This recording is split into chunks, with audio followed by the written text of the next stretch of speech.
Halo,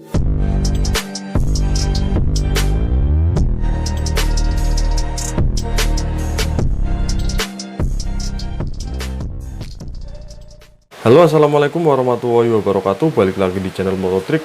Halo, apa kabar kalian? Semoga sehat selalu dan terhindar dari COVID-19. Hari ini Mototrik akan mereview sedikit tentang multitester digital dari Tekiro, dan ini di sini tertulis Japanese Industrial Standard. Jadi ini standar industri Jepang. Jadi harusnya sih ini bagus ya.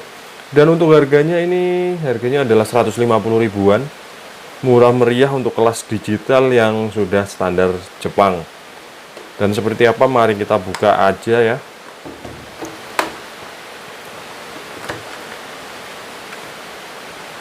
Bentar, ini 2 lapis. Oh, dan di dalamnya ada buku panduannya kayaknya.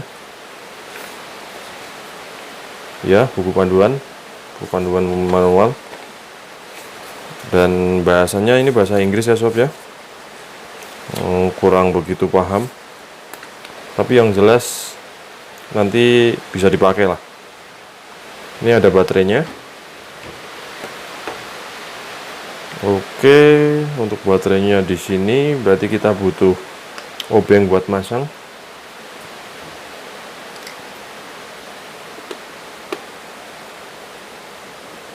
Kita pasang dulu baterainya sob.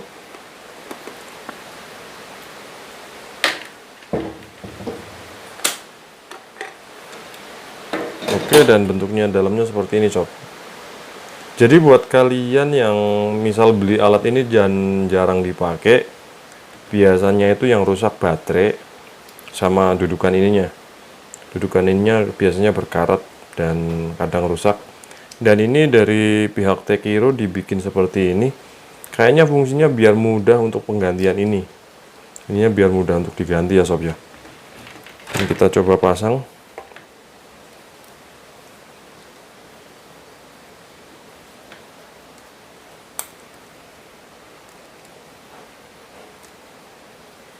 Oke, sudah terpasang. Kita coba nyalakan dulu.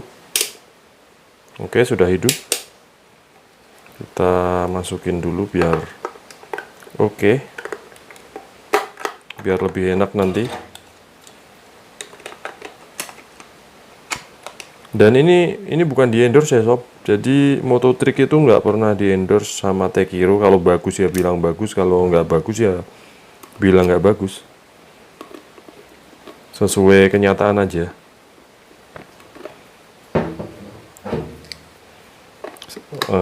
Saya pastikan kenceng dulu. Oke, udah kenceng. Dan ternyata ini buat kakinya ya, seperti ini ya. Bisa buat berdiri.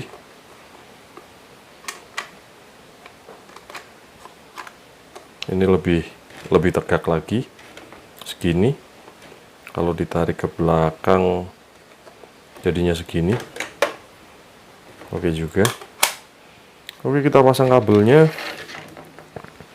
Sebenarnya itu Mototrik itu pakai multitester, itu yang sering dipakai itu cuman AC volt, DC volt sama ohm ya, buat ngukur ohmnya, buat ngukur tahanan tahanan koil sama tahanan koil, tahanan spool sama ngukur kiprok ya. Kalau kiprok saya seringnya pakai yang AC volt sama DC volt, tergantung yang trouble apanya, pengisian atau bagian lampu ya.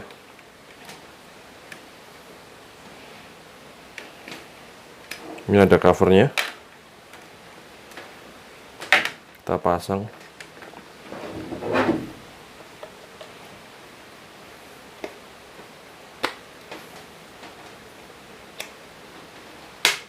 Dan ini ukurannya istimewa, gede banget layarnya. Ini 20 volt. Kita coba aki ya. Sini ada aki GS 12 volt, saya setting di DC 20 volt.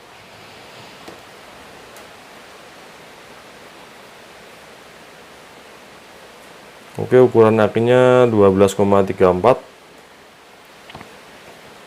Jadi ini kalau ngukur harus kenceng ya, kalau nggak kenceng nggak akurat.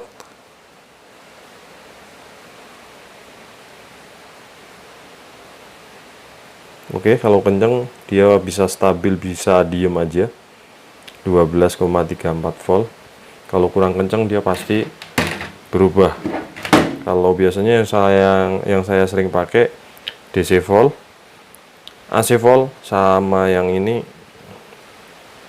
pakai ukuran ohm buat ngukur tahanan spool sama tahanan coil. Dan ini ada fungsi Hall. Dan saya juga kurang paham nih yang Hall ini, jarang saya pakai soalnya. Dan yang kemarin saya pakai itu multitesternya digital yang abal-abal murah, dan itu pemakaian setahun setengah udah rusak. Buat bengkel ya. Kalau kita coba pencet Hall gimana? Oh, ternyata Hall ini buat ngunci, ukurannya segitu sob. Cukup oke. Pencet langsung hilang lagi. Dan untuk misal udah nggak kepake, kalian posisikan di off biar baterainya lebih awet. Jadi kayak gini multitester yang harganya murah meriah untuk kelas standar Jepang ya. Harganya cuma 150.000, udah digital dan ukurannya gede, dan baterainya di sini tertulis berapa ini ya? 9 volt.